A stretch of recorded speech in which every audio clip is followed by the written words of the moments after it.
político por TSI. Quiero saludar al ingeniero Luis Zelaya, ex candidato presidencial y en la última ex precandidato presidencial del Partido Liberal de Honduras. Ingeniero, es un gusto tenerlo. ¿Cómo está? ¿Cómo estamos? Buenas tardes, Ramón, un gusto. Fíjate cuando me presentan, ex. Mientras no me digan ex hondureño. ¿Verdad que? Porque hay algunos que sí se puede decir son ex hondureños. Yo siempre voy a ser hondureño. Aunque estaban planteando algunos que en el caso de Eval y en el caso del señor Cardona no pierden la nacionalidad hondureña. Son doble nacionalidad. Tienen doble nacionalidad. Pero que se queden con la otra. Entonces.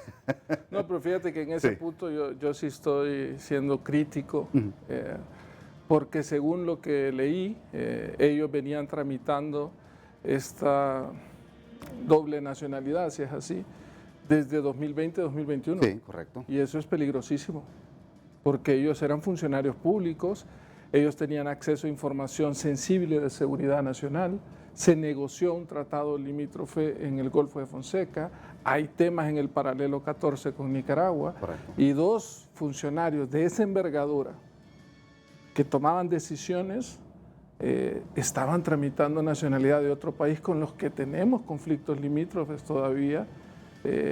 Vamos, yo creo que eso nos debe dejar a pensar mucho, ¿no? Porque delicado por todo, ¿no? Por todo.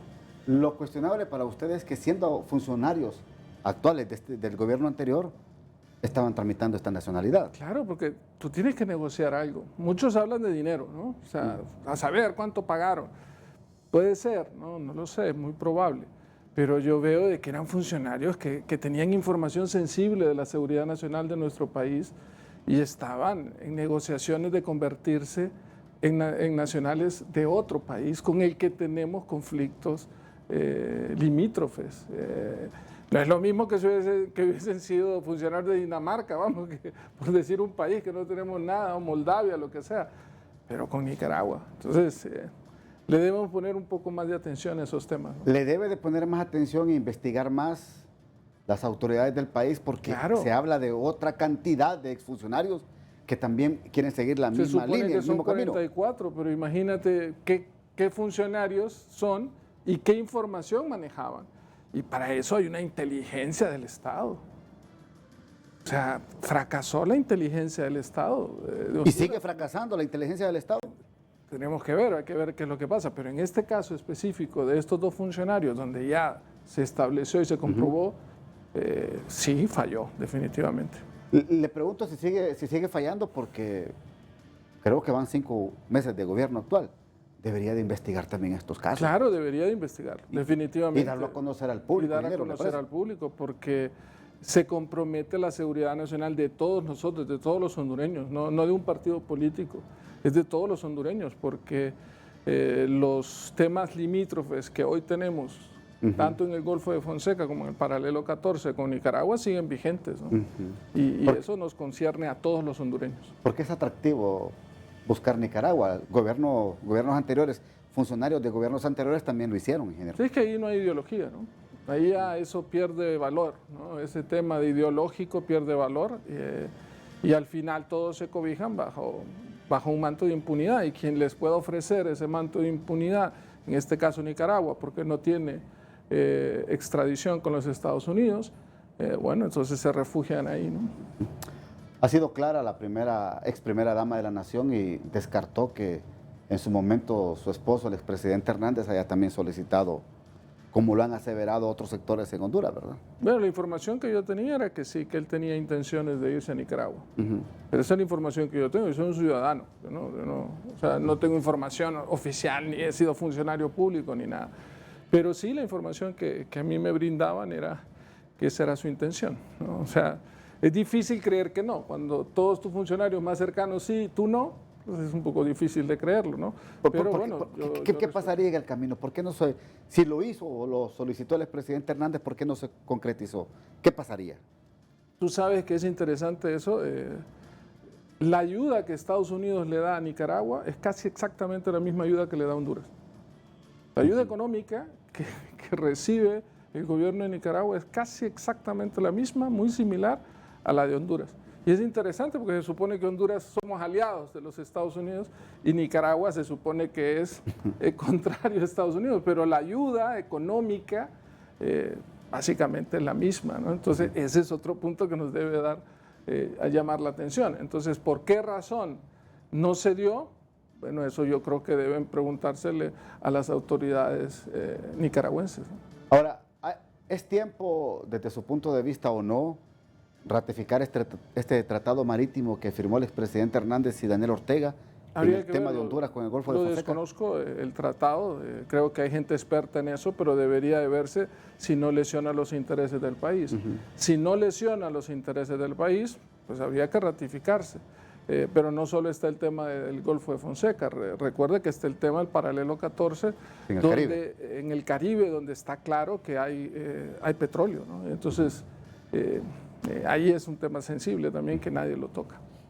¿Y cómo ve la geopolítica ustedes a nivel centroamericana con la presencia de tropas militares rusas en Nicaragua? Bueno, ese es un punto clave porque estamos claros que hay un conflicto y es un conflicto. Rusia-Ucrania no es un conflicto únicamente de los dos países, es un conflicto geopolítico que abarca el occidente con Rusia y China, ¿no? Que China, aquellos que dicen que tiene una actitud neutral están equivocados. China es parte de ese bloque en contra de Occidente, que es Europa, Estados Unidos representado con la OTAN. Y a partir de ahí, bueno, ese conflicto se viene a otras partes del mundo. En este caso, Honduras. Honduras, bueno, tenemos una base militar y esa es una realidad, nos guste o no nos guste, estemos de acuerdo o no estemos de acuerdo. Hubiésemos estado de acuerdo antes que cuando se instaló, no, ese ya no es un punto. Hay una base militar que nace del tema geopolítico de los años 80, con la Guerra Fría, con el tema de los contras.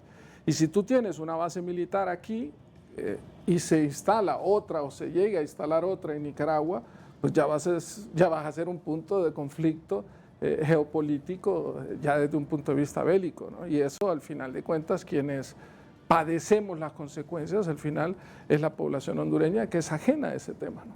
Mire, yo quiero hablar varios temas con el ingeniero Luis Zelaya esta tarde en el Día Político de TSI, porque quiero que me visualice qué le viene al gobierno, cómo evalúa los primeros 5 meses de gobierno de doña Xiomara Castro de Zelaya, pero que también antes de irme a la pausa me dé su punto de vista sobre el tema del decreto de amnistía política, de los cuales se han acobijado mucho. ¿Cómo lo ve? Yo no estuve de acuerdo, nunca estuve de acuerdo, creo que abarcó más de lo que es. Debía haberse dado desde tema estrictamente político y se abarcaron temas que fueron inclusive antes del 2009 y que eran temas estrictamente de corrupción, ¿no? Tampoco estoy de acuerdo con el tema de diputados del PCH que dijeron que ahora quieren enmendar, pero creo que fue muy tarde. O sea, eso saben que, y muchos hay abogados ahí connotados que saben que la ley no es retroactiva. Entonces, se hizo mal, se hizo rápido y abarcó más de lo que estaba. Deben haber una amnistía política para delitos políticos, claro que sí, pero jamás deben abarcar delitos de corrupción. Porque inclusive se informa que hasta don Edgardo Casaña quiere apegarse a este decreto.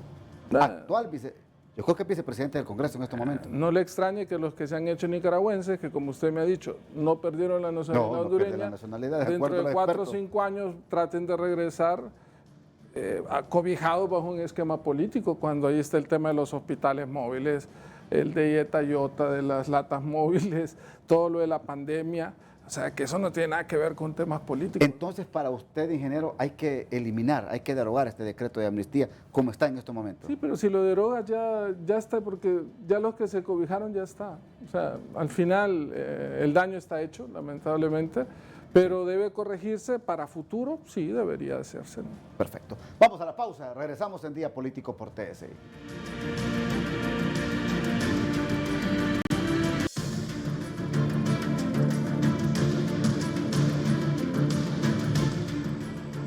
¿Cómo califica, cómo evalúa el ingeniero Luis Zelaya el actual gobierno de doña Xiomara Castro de Zelaya?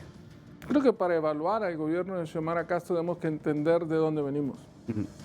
Nunca en la historia de nuestro país un gobierno había recibido de un narcoestado, de un narcogobierno, dicho por el fiscal general de los Estados Unidos. O sea, no lo dice Luis Zelaya. En el tema de Juan Hernández, cuando fue recibido, digámoslo así, en los Estados Unidos, se dio una cadena donde dio declaraciones el fiscal general de los Estados Unidos y dijo que Honduras se había convertido en un narcoestado. Entonces, obviamente, eso es atípico, ¿no? Y esas son condiciones difíciles que hay que destrabar esa estructura. Todos los gobiernos, absolutamente todos, en sus primeros meses de gobierno suelen culpar al gobierno anterior, ¿no? Y eso es así, ¿no? Pero creo que pasando un tiempo prudencial, 6, 9 meses, ese discurso ya debe cambiar y debemos ver hacia adelante. Hay muchos desafíos, el tema agroalimentario, ya se ha anunciado una crisis alimentaria producto de ese conflicto bélico entre Rusia y Ucrania, pues el tema de los fertilizantes y semillas, así que va a haber un tema de escasez de alimentos y tenemos que poner ojo a eso. El tema de los combustibles obviamente afecta todo el país, afecta la inflación. Recuerdes, el 70% de los productos de la canasta básica en Honduras son importados. Entonces tenemos que tener previsión para todo eso, ¿no? Así que los desafíos son enormes y quienes deben estar al frente en este tema, en estos tiempos coyunturales y difíciles, debe ser gente capaz, debe ser gente preparada, debe ser gente con experiencia y en muchas de las posiciones yo he visto que hay gente que no tiene ese perfil, ¿no? Ojalá que nos demuestren a mí y a otros lo contrario, que aunque no tenga el perfil, que voy a hacer un buen trabajo, porque también eso pasa, a veces tienes una persona con un gran perfil profesional y resulta ser todo un corrupto, ¿no? Entonces eso no es una moneda de seguridad, ¿no? Pero ojalá que aquellos que se han nombrado y que no tienen el perfil, ni tienen la capacidad académica, ni experiencia profesional, pues aprendan y hagan bien las cosas. ¿Veremos a final de este año cambios en este gobierno, cambios de funcionarios en el gobierno? Siempre el primer año de gobierno siempre lo hay, ¿no? O sea, hay ciertos compromisos políticos y siempre hay, pero al final yo insisto en eso, o sea, yo como hondureño, yo espero que le vaya bien al gobierno de Xiomara Castro, claro, porque a todos nos interesa. A todos nos interesa, claro. Si le va mal ese gobierno, nos va mal a todos, y aquel que desee que le vaya mal al gobierno de Xiomara Castro es mal hondureño. Ahora, si no están los hombres o mujeres con el perfil indicado en las secretarías o instituciones públicas, ¿está tiempo, doña Xiomara, de hacer los cambios? Sí, siempre está tiempo. O sea, ella es la que debe de definir quiénes son las personas. Insisto, hay compromisos políticos, o sea, y hay que honrarlos. Y uno tiene que ser consciente de la persona que políticamente le acompaña. Pero ya gobernar ya es diferente a una campaña política. Gobernar debe rodearte de la gente, si bien es cierto, leal, pero con una capacidad probada, porque los desafíos para el país son enormes, ¿no? El tema que estamos manejando del endeudamiento del país, pero seamos claros, o sea, se han pedido 2.000 millones, se van a pedir otros 1.000 millones más de las reservas, son 3.000 millones de dólares. Se ha incrementado los ingresos en cerca de 9.000, 10.000 millones de dólares con respecto al año pasado, y la ejecución ha sido menor, o sea, sean 10.000 millones menos. Eso ya te da 19.000 millones de lempiras al menos de liquidez, pero se supone que no hay liquidez, que el Estado no tiene recursos. Entonces, habrá que ver, tiene que haber una explicación a eso, y reitero, ojalá que Ahora, se resuelvan. ¿Pero es la mejor política económica estar sacando pistas de las reservas internacionales, ingeniero? Bueno, había una sobrereserva, esa es una realidad también. Habían bonos que había que pagar, o sea, bonos que se vencían en abril, creo, y eran fuertes golpes a las finanzas públicas de deuda que venía desde atrás, ¿no? Pero volvemos a lo mismo, yo creo que yo creo que es importante explicar cómo está, para qué es y en qué se va a hacer, porque cuando tú dices vamos a necesitarlo y es para la obra social y la obra social no se ve, pues entonces te queda la duda, ¿no? Ahora, la infraestructura productiva del país necesita urgentemente una reestructuración técnica, financiera, que llegue los famosos, ¿se acuerdan? Los famosos extensionistas que llegaban. Sí. Así se llamaban, ¿verdad? Extensionistas, sí, del INA de Banadesa. Correcto. Entonces, mire, yo digo, ¿por qué el gobierno da el bono tecnológico y a cambio, para poder monitorear la producción agrícola del país, a cambio del bono tecnológico, den una cantidad de producción de granos para la reserva estratégica? Fíjate que ahorita que mencionas eso, Ramón, estoy recibiendo denuncias, quejas de alcaldes de diferentes partes del país, obviamente liberales, ¿no? Porque son los que yo tengo contacto, de que antes el bono tecnológico era politizado. Lo manejaban los cachurecos y sectorizado. Y hoy sigue igual. O sea, y siendo muy sinceros, o sea, votamos por un cambio en noviembre, porque había que sacar al Partido Nacional del poder. Y en eso, o sea, 100% y lo sigo sosteniendo. Pero no podemos hacer lo mismo que se hacía mal antes, ¿no? No podemos criticar lo que antes se hacía, pero ahora que lo hago yo, entonces no lo critico, ¿no? Yo creo que debe darse ese bono tecnológico, pero sin sectarismos políticos, que se dé para la gente. Hay temas sensibles, reitero, la seguridad alimentaria debe ser prioritaria, porque hoy quizás no lo estamos viendo, pero en los próximos meses se va a sentir. Y luego todo el tema recurrente, el tema de las lluvias.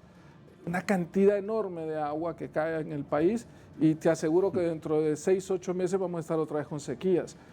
Tenemos que tener reservorios de agua, que se cumpla eso de las represas del Tablón, Jicatuyo, el Llanitos, porque tenemos que evitar las inundaciones en la costa norte, porque esa es la planta productiva del país está ahí, hay que protegerla y sobre todo tener el agua. O sea, somos bendecidos por la cantidad de agua que cae en el país, pero no la aprovechamos para energía eléctrica, para producción, o sea, toda esa producción de tilapia que hay por el lago Yohoa, pues debería haber también en Santa Bárbara y en todas donde hay una cantidad de agua enorme. ¿Se sigue haciendo lo mismo en la infraestructura productiva del país en estos momentos? Se sigue haciendo nada, que eso es lo peor, que es lo mismo, que no se hacía antes. Lo mismo de nada. De nada, y eso es de verdad crítico para el país, nefasto para el país. Se han cometido muchos errores, se cometieron muchos errores. Yo participé para que saliera el Partido Nacional del Poder, para que Juan Hernández dejara el poder y todos esos secuaces que lo rodeaban.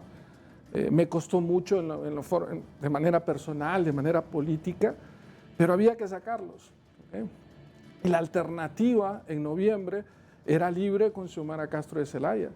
Yo promoví que se uniera Salvador con Xiomara porque era la única forma de sacar a quienes gobernaban, porque había que sacarlos, Ramón.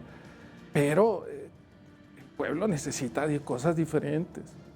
Y ese discurso pasado, y hay que dejarlo en el pasado.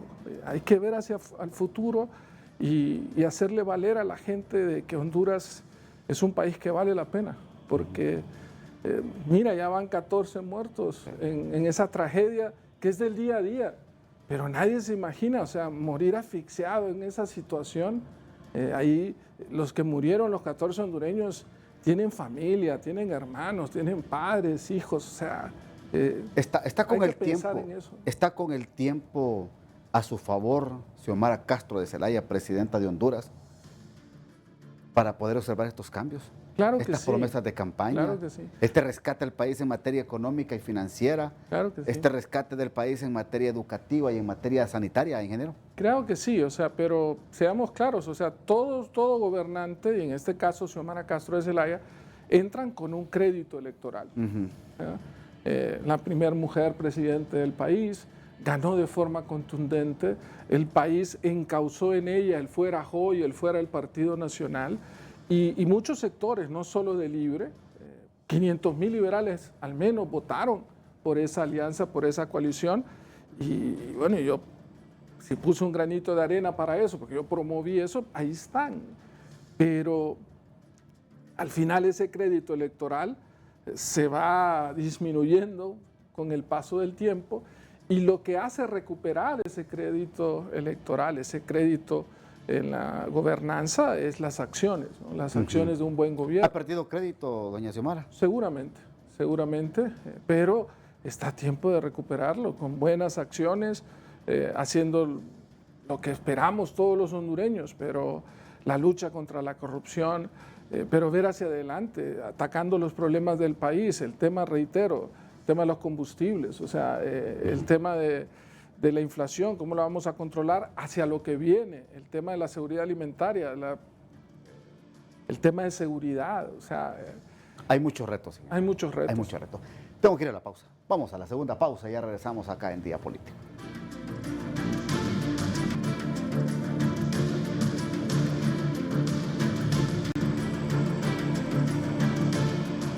¿Cómo cree usted va a estar constituida, conformada la nueva Corte Suprema de Justicia? Por magistrados que van a surgir de un debate político, solo que antes era entre 2 partidos políticos, hoy va a ser entre 3 o más. Y esa es la nueva realidad política del país. Nos hemos vuelto multipartidarios, ¿no? Y en ese sentido van a haber magistrados afines al Partido Libre, van a haber magistrados afines al Partido Nacional, afines al Partido Liberal y afines al PSH, ¿no? Si le dan, porque muchos dicen que no le van a dar, ¿no? Lo importante es que quienes lleguen a la magistratura de la Corte Suprema de Justicia sean personas correctas, indiferentemente de su afinidad política. Entonces de nada sirve estar promoviendo iniciativas de ley en el Congreso para pretender cambiar las reglas del juego en la escogencia de magistrados. Seamos pragmáticos. Hay 2 números claves, ¿no? Sí.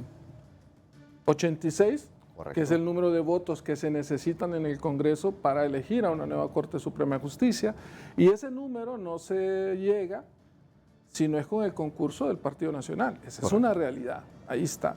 Y el segundo número mágico es 15, son los 15 que van a escoger, y esos 15 van a tener una afinidad política, o sea, eso es una realidad. Y si van a hacer reformas, ojalá que se hagan reformas para bien, pero hay reformas, quieren quitar el requisito de ser notario. Notario, sí. O sea, eso es un avance, de verdad.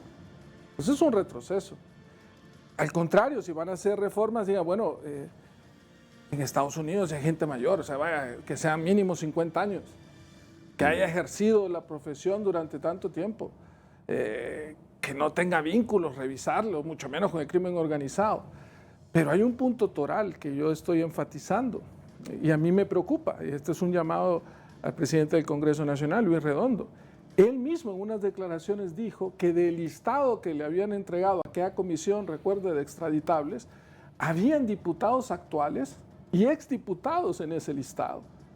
¿Cómo podemos permitir que diputados actuales que están en un listado aparentemente de extraditables van a votar por una nueva Corte Suprema de Justicia o van a votar por un nuevo fiscal general?